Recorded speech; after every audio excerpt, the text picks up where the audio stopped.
Saudaraku, setiap orang sering tidak menyadari bahwa hidupnya sedang membutuhkan mujizat. Ketika kita mengalami hidup yang berkecukupan, tidak berkekurangan, kita sering berdoa sebagai hanya rutinitas. Tetapi ketika hidup kita mengalami goncangan hebat, permasalahan yang besar, badai kehidupan yang menggoncang, maka kita akan sangat mengharapkan mujizat terjadi.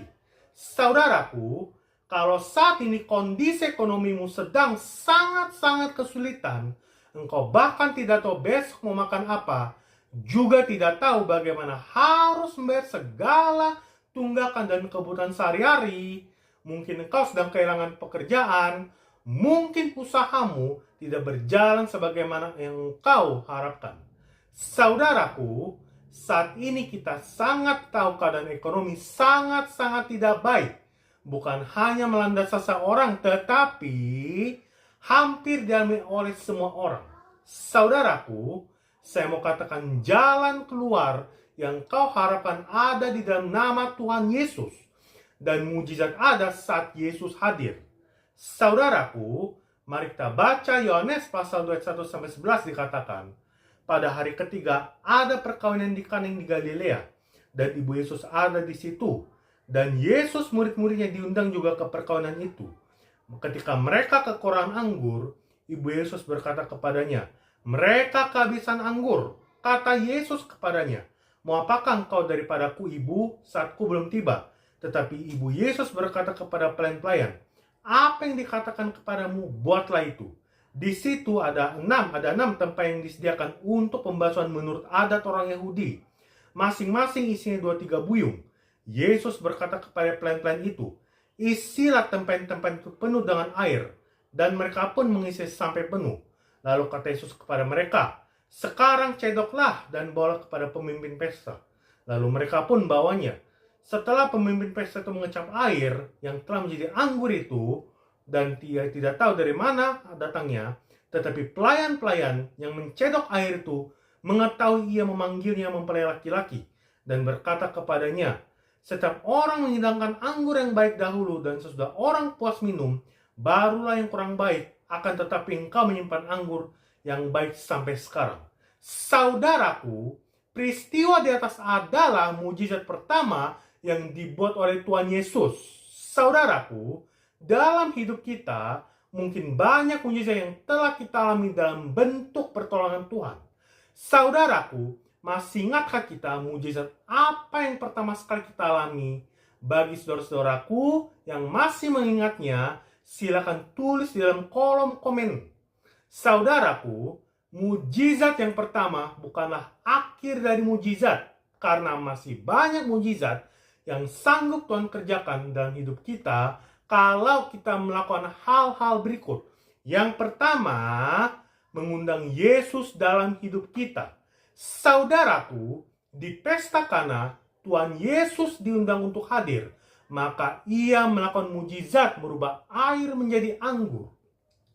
Saudaraku, dalam hidup kita, kita bisa mengundang Yesus untuk selalu hadir dalam setiap apa yang kita alami dengan cara memuji, menyembah, dan berdoa kepadanya. Saudaraku, Yesus dekat kepada orang-orang patah hati. Yesus memberi kelegaan kepada orang-orang yang letih lesu. Saudaraku, apapun kondisimu saat ini, ambil waktu untuk mengundang Yesus hadir dan mengambil alih hal-hal yang tidak mampu engkau kerjakan. Saudaraku, serahkan semuanya ke dalam kuasanya untuk pekerjaan yang sedang engkau cari, untuk usaha yang saat ini mandek atau tidak mendapat pelanggan, untuk permasalahan keluarga yang belum selesai, untuk tunggakan yang belum dibayar, untuk penyakit yang belum juga sembuh.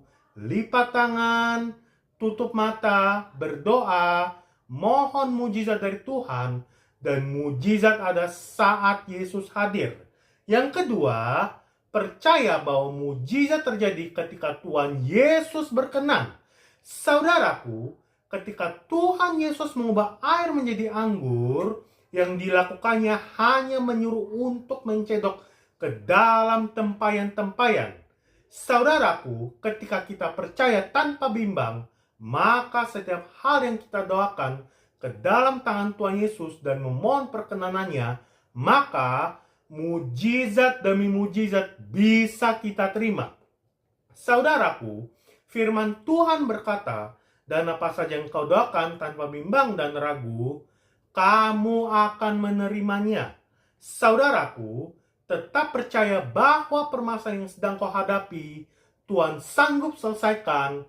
Tuhan yang kau sembah saat ini adalah Tuhan yang memberi makan 5.000 orang hanya dengan 5 roti dan 2 ikan. Dan dia juga sanggup merubah air menjadi anggur. Dan saat ini juga Tuhan sanggup mengubahkan setiap yang engkau miliki menjadi kelimpahan. Pekerjaanmu dibuat berhasil, ladang-ladangmu akan berubah banyak, obat-obat yang kau gunakan diberkati Tuhan dan engkau akan sembuh. Dan yang harus kita lakukan adalah percaya dengan penuh iman bahwa mujizat terjadi saat Yesus hadir. Yang ketiga, taat. Saudaraku, ketaatan adalah hal yang sangat disukai oleh Tuhan Yesus.